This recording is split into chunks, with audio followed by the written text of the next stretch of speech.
بسم اللہ الرحمن الرحیم ایاک نعبد و ایاک نستعین. مجھے آج اس پروجیکٹ کو اس کی سٹون لیئنگ کرنے میں بہت خوشی ہو رہی ہے، اور مجھے آج یہ بڑا ایک جمعہ بھی ہے، ایک بڑا خوشائند دن ہے، کیونکہ آج ہم نے ابھی صبح ایک کانٹریکٹ سائن کیا قطر کے ساتھ، جس میں جو ہمارا پرانا کانٹریکٹ تھا اس میں اور اس میں اب ہر سال ہمیں $300 ملین کی بچت ہوگی، اور انشاءاللہ جو 10 سال اگلے 10 سال میں $3 ارب کی پاکستان کو بچت ہوگی. تو مجھے اس کی بڑی خوشی ہے، اور اس 1 سال سے ہم لگے ہوئے تھے اس کے اوپر نیگوشیٹ کرنے کے لیے. اور یہ جو اب یہ پروجیکٹ ہے، اس پروجیکٹ کے لیے میں ذرا پہلے جو اب سب سے جو میں اپنے خیال آپ کے سامنے رکھنا چاہتا ہوں وہ یہ کہ دیکھیں، جب ملک پہ مشکل وقت آتا ہے تو مشکل وقت سے نکلنے کے لیے ایک ملک کو آؤٹ آف دا باکس سوچنا پڑتا ہے. آؤٹ آف دا باکس مطلب کہ وہ سوچ لے کے آئیں جو کہ وہی پرانی گھسی پٹی سوچ ہے، ہٹ کے وہ کچھ. اب ہمارا مسئلہ کیا ہے؟ ذرا میں اپنی، یا میری وزیر بھی سارے بیٹھے ہوئے ہیں، میری ہمارے ممبرز آف پارلیمنٹ بھی بیٹھے ہوئے ہیں، میں ذرا آپ کو سمجھانا چاہتا ہوں کہ اس وقت پاکستان کیا فیس کر رہا ہے. ہمارے پاس 2 بڑے پرابلمز ہیں، اور وہ لوگ کہتے ہیں جی پرانی باتیں نہ کرو، لیکن یہ ہمارے جو 10 سال جو ڈیکیڈ آف ڈارکنس جسے ہم کہتے ہیں، 10 اندھیرے سال، ان میں جو قرضے چڑھے ہوئے ہیں اور جس طرح کی اکانومی کی مس مینجمنٹ ہوئی، اسے ہوا کیا؟ 2 چیزیں. ایک ہمارا بہت بڑا فسکل ڈیفیسٹ، اور فسکل ڈیفیسٹ کی وجہ سے قرضے، اور دوسری طرف ہمارا کرنٹ اکاؤنٹ ڈیفیسٹ. مطلب یہ کہ ہمارے پاس جو ہماری امپورٹس اور ایکسپورٹس کے اندر اتنا بڑا خسارہ ہو گیا تھا کہ اس کے لیے باہر سے قرضے بھی لینے پڑے، فورن لونز، اور ہمارا جو فورن ایکسچینج ریزروز وہ بھی گر گئے. ان کے گرنے سے ہمارے روپے کے اوپر پریشر پڑا، اور روپے نے گرنا تھا. یعنی جب ڈالر کی کمی ہوگی تو ڈالر کی قیمت اوپر چلی جائے گی، روپیہ نیچے آ جائے گا. تو جب روپیہ نیچے آیا تو مہنگائی ہو گئی. تو یہ ہمیں وراثت میں ملے تھے. اب ان 2 مسئلوں سے ہم نے نکلنا کیسے ہے؟ سب سے پہلے اپنی آمدنی بڑھانی ہے. خرچے کم کر رہے ہیں، ہم نے کیے ہیں، لیکن جب تک آمدنی نہیں بڑھے گی ہم نہ اپنے خرچے میٹ کر سکتے ہیں، اور جو قرضوں کی قسطیں دینی ہیں نہ ہم وہ قرضوں کی قسطیں دے سکتے ہیں، کیونکہ ہر سال قرضوں کی قسطیں بڑھتی جا رہی ہیں. تو لہٰذا پاکستان کے اندر ویلتھ کریشن جنریٹ کرنا ہے کہ اپنی دولت بڑھائیں تاکہ ہمارے پاس قرضے واپس کرنے کے لیے قوت ہو. تو اس پروجیکٹ کو اس نظر سے آپ نے دیکھنا ہے. اس پروجیکٹ کی جو سب سے بڑی چیز یہ ہے کہ یہ پاکستان میں ویلتھ جنریٹ کرے گا، اور وہ ابھی عمران امین نے آپ کے سامنے فگرز دی، جلدی بتا دیا اس نے آپ کو. میرے خیال میں آپ کو سمجھ نہیں آئی کہ یہ جو پروجیکٹ ہے یہ کتنا پیسہ جنریٹ کرے گا پنجاب گورنمنٹ کے لیے، پاکستان کے لیے، فیڈرل گورنمنٹ کے لیے، ریلویز کے لیے، اور CAA کے لیے. جو پہلا فیز ہے، پہلے فیز کے اندر 1300 ارب روپیہ جنریٹ ہوگا پہلے فیز میں، جس میں جو فیڈرل گورنمنٹ کو ٹیکسز پہ ریونیو ملے گا وہ 250 ارب ہے. اور اس کا جو دوسرا امپیکٹ پڑے گا وہ بھی نہیں، آپ پہ رجسٹر ہی نہیں ہوا، کیونکہ یہ اس کو ڈی نوٹیفائی کیا جائے گا as an airport. Walton airport denotify ہو جائے گا. اس سے یہ ہوگا کہ یہ جو گلبرگ مین بولاوارڈ فیروز پور روڈ ادھر اس وقت ریسٹرکشن تھی, بلڈنگز کو اوپر جانے نہیں دیا جا رہا تھا کیونکہ اس ایئرپورٹ کی وجہ سے وہ فلائی زون میں آ جاتا تھا. تو جب یہ ایئرپورٹ ڈی نوٹیفائی ہوگا تو یہ سارے علاقوں میں, اور یہ سینٹرز ہیں ہمارے, یہ کمرشل سینٹرز ہیں, مین بولاوارڈ, فیروز پور روڈ, سارا گلبرگ, یہ اکنامک ہب بن سکتا ہے کیونکہ یہ پھر اوپر جا سکیں گے. تو اس سے دو فائدے ہوں گے. ایک تو جو ہمارا اب جو لاہور ہے یہ جو پھیلتا جا رہا ہے اس کو روکنے کے لیے تو ورٹیکل اوپر جانا پڑے گا, کیونکہ لاہور جب میں بڑا ہو رہا تھا تو لاہور تقریباً زمان پارک پہ ختم ہو جاتا, اس کے زمان پارک کی یہ سارا گلبرگ وغیرہ یہ ہم ان کو دیہات سمجھتے تھے, کھیت کود تھے یہاں سارے. تو یہ اتنی تیزی سے پھیلا ہے کہ اس کے بہت وہ منفی اثرات آگے سامنے آ رہے ہیں. سب سے پہلے پانی کا, بہت بڑا پانی کا مسئلہ ہو گیا, وہ واٹر ٹیبل نیچے جا رہی ہے اور بھی تیزی سے نیچے جا رہی ہے. دوسرا جو سارا لاہور کا سیوریج ہے وہ جا رہا ہے راوی کے اندر. جب راوی کا سیوریج کا مطلب کہ وہ سارا نیچے سندھ تک اس سارے شہر کا سارا سیوریج نیچے جا رہا ہے جو کہ پانی کو بھی خراب کرتا ہے. کئی لوگ تو دریا کا پانی پیتے ہیں نیچے, اور دوسرا واٹر ٹیبل بھی وہ بھی کنٹامنیٹ ہو رہی ہے. اور جو راوی ہے وہ جب سردیاں آتی ہیں تو وہ جب سکڑتا ہے تو وہ بالکل ایک سیوریج کا نالا بن جاتا ہے. تو وہ ایک ایشو. اور جتنا آپ کا شہر پھیلتا جاتا ہے اس کو آپ فیسلٹیز ہی نہیں دے سکتے, نہ آپ ان کو سیوریج سسٹم دے سکتے ہیں, نہ پانی دے سکتے ہیں, اور جو بھی آپ امینٹیز دیتے ہیں ان کا خرچہ بڑھتا جاتا ہے. اس لیے دنیا میں ماڈرن سٹیز اوپر جاتی ہیں. اور پھر یہ جب والٹن ایئرپورٹ ڈی نوٹیفائی ہوگا تو یہ سارے علاقوں کو جب اجازت یہ کمرشل سے اوپر جانے کا, تو جو انہوں نے ایسٹیمیٹ کیا ہے, اور عمران میں یہ چاہوں گا کہ آپ یہ میڈیا کو بریک ڈاؤن دیں, یہ ایسٹیمیٹ کرتے ہیں کہ اس کا کمرشل ویلیو جو ہماری ویلتھ جنریٹ ہوگی وہ 6,000 ارب روپے ہو گئے. 6,000 ارب روپیہ. کیونکہ مجھے لگتا ہے یہ سامنے میرے خیال میں آپ لیٹ نائٹ سب نے کی ہوئی ہے کیونکہ سوئے ہوئے ہو آپ سب, کوئی تالیوں کی آواز نہیں آئی کہ 6,000 ارب روپیہ جنریٹ ہوگا یہاں.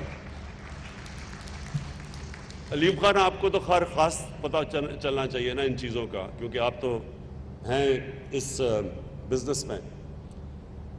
دیکھیں یہ اس کا جو آپ کاسٹ, ایک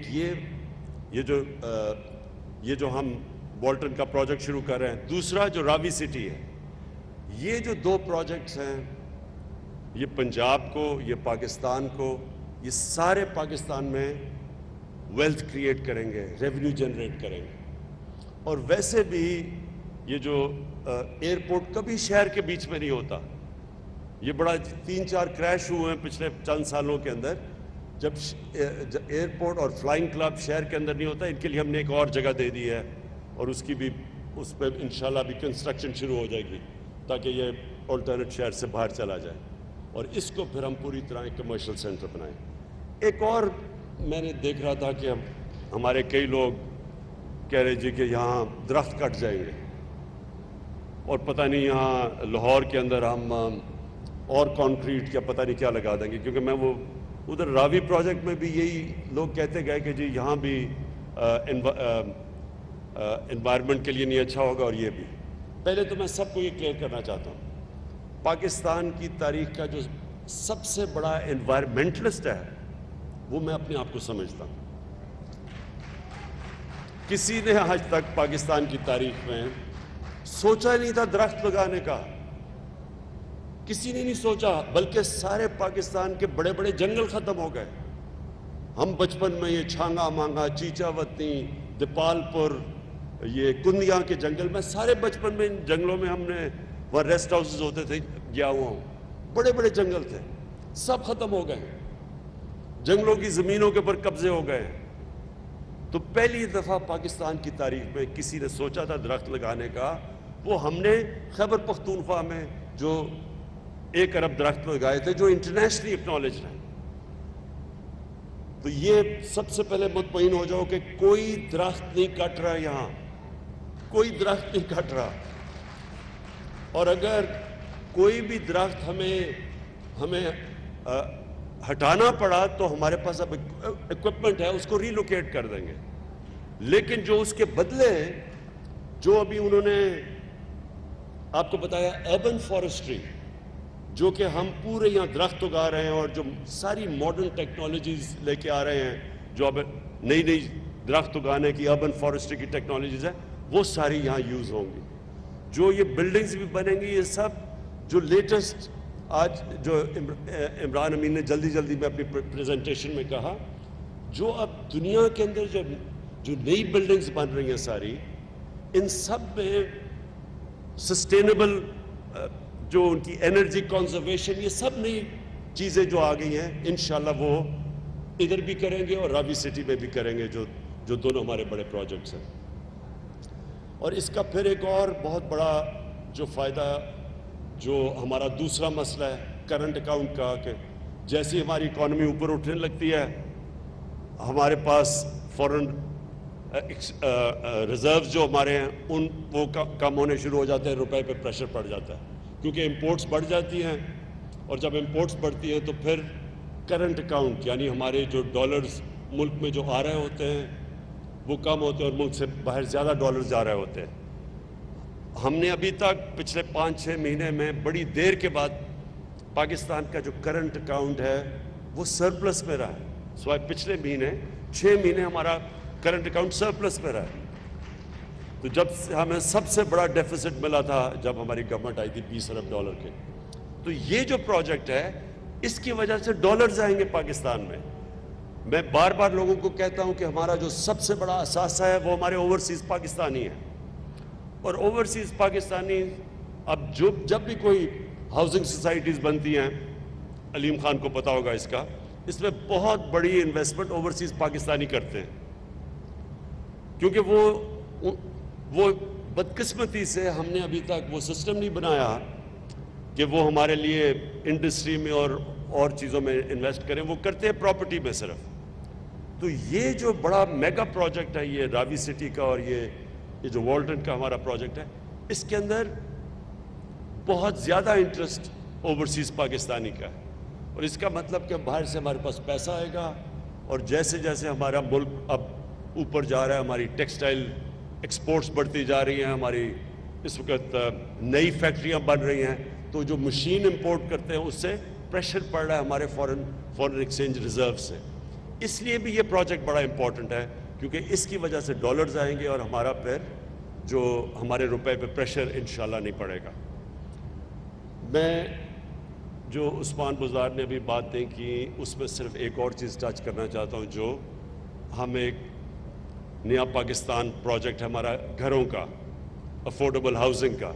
پہلی دفعہ پاکستان کی تاریخ میں کوشش کی جا رہی ہے کہ تنخواہ دار طبقہ، مزدور طبقہ، جن کے پاس پیسے نہیں ہے، کیش نہیں ہے گھر بنانے کا، وہ ان کے لیے آج تک وہ بس خواب ہی دیکھتے رہتے تھے کہ ہمارے پاس بھی گھر ہو۔ تو یہ پہلی دفعہ پاکستان میں کوشش کی جا رہی ہے۔ اس میں ہم نے بینکس کو انوالو کیا ہے، اس میں ہم نے بڑی مشکلوں سے جو ایک قانون تھا فورکلوزر لا، وہ پتہ نہیں کتنی دیر سے پھنسا ہوا تھا، وہ قانون آج پاکستان میں فورکلوزر لا کا قانون آیا، اس لیے بینکس بھی اب اس میں آ چکے ہیں، اور ہم پوری کوشش کر رہے ہیں کہ اب بینکس کو انکریج کریں، کیونکہ ان کو اب تک عادت نہیں تھی کہ چھوٹے لوگوں کو قرضے دینے کی، بینکوں کو کوئی عادت نہیں تھی۔ ہماری ایک اخوت جو NGO ہے وہ تو دیتے قرضے بیچارے لوگوں کو، اور ہم نے ان کو بھی فنڈ کیا ہوا 5 ارب کہ وہ بھی جو لوگ بالکل ہی نچلا طبقہ ہے ان کی مدد کرتے ہیں قرضے دینے میں، مائکرو فائنانس میں۔ لیکن جو بینکس ہیں یہ پہلی دفعہ پاکستان میں مورگیج فائنینسنگ کے اندر آئے ہیں، اور اس میں گورنمنٹ نے بھی ان کے ساتھ مل کے ان کو انسینٹیوز بھی دیے ہیں، اور آگے بھی مسلسل ان سے میں خود میٹنگز کرتا ہوں. یہ ہم پہلی دفعہ جو انہوں نے ابھی فلیٹس اناؤنس کیے 50,000 میرے خیال میں فلیٹس اناؤنس انہوں نے جو کیے ہیں, یہ سارا ہمارا نیا ہاؤسنگ پروجیکٹ کے تحت ان کو فائنینسنگ کی جائے گی. اور اس مقصد یہ ہے کہ وہ لوگ جو آج تک کبھی بھی جن کے پاس کیش نہیں تھا گھر خریدنے کے لیے, ان کے پاس یہ مورگیج فائنینسنگ ہو تاکہ وہ جو قسطیں دیتے تھے جو کرائے پہ ہر مہینہ پیسہ خرچ کرتے تھے, اسی کرائے کے اوپر وہ قسطیں دے دیں بینکس کو, اور ان کو اپنا گھر ان کو مل جائے گا. اور انشاءاللہ یہ جو ہمارا سال ہے, اب تک تو یہ پورا سٹرکچر ہی تیار ہو رہا تھا اس کے لیے, نیا پاکستان ہاؤسنگ کے لیے, اور پرابلم مشکل قانون چینج کرنے پڑے, رولز ریگولیشنز چینج کرنے پڑے, ایف بی آر کے ساتھ بیٹھ کے ٹیکسز کم کرنے پڑے. یہ سارا پروسیس کافی ٹائم لگا ہے, لیکن اب انشاءاللہ ہم تیار ہیں کہ یہ پورا لانچ کریں اپنی جو افورڈیبل ہاؤسنگ جو کبھی بھی پاکستان میں پہلے کسی نے نہیں کیا. اور آخر میں خاص طور پہ آپ کو چیف منسٹر صاحب میں آپ کو مبارک دیتا ہوں. یہ جو بڑی ریکارڈ ٹائم کے اوپر ہم نے یہ سب کچھ تیاری کی ہے اس بڑے پروجیکٹ کے لیے, اور یہ ایسا پروجیکٹ ہے کہ جو بڑی جلدی لوگوں کو اب نظر آئے گا ٹیک آف کرتے ہوئے. اس میں بہت انٹرسٹ ہے, اس میں بڑے لوگ بڑے بلڈرز انٹرسٹڈ ہیں اس وقت, اور جیسے ہی جب آپ دیکھیں گے لاہور کے لوگوں کو نظر آئے گا کہ یہ ایک ماڈرن سٹی کی طرف اب لاہور جائے گا. میں نے تو شروع سے دبئی میں جب جاتا تھا تو چھوٹا سا دبئی شہر تھا, اور اس کو اتنا بڑا دیکھا تو اس کے پیچھے پیسے سے زیادہ ایک ویژن تھی. انہوں نے سوچا کہ دبئی کو کیسے ایک ماڈرن سٹی بنائیں گے, اور ہمارے سامنے وہ ہر سال چینج ہوتا گیا دبئی. چائنا کے اندر بھی جو آپ ان کے بڑے شہر دیکھیں تو وہ ہر دوسرے سال بدل جاتے ہیں, اتنی تیزی سے ڈیولپمنٹ ہو رہی ہے.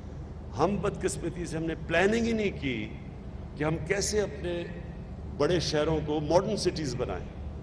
ہم بھی پھیلتے جا رہے ہیں, کراچی بھی پھیلتا جا رہا ہے, اسلام آباد پھیلتا جا رہا ہے, اور یہ سارے شہر وہ بنتے جا رہے ہیں جو آخر میں ان کو ہم مینیج نہیں کر سکیں گے. اس لیے یہ بڑا امپورٹنٹ تھا کہ یہ ایک راوی سٹی پہلے اس کو بنایا جائے, وہ بھی لاہور کو بچائے گی, اور یہ پھر ایک لاہور کا بزنس ہب بنے, یہ جو ہمارا آج ہم نے پروجیکٹ لانچ کیا. بہت بہت شکریہ.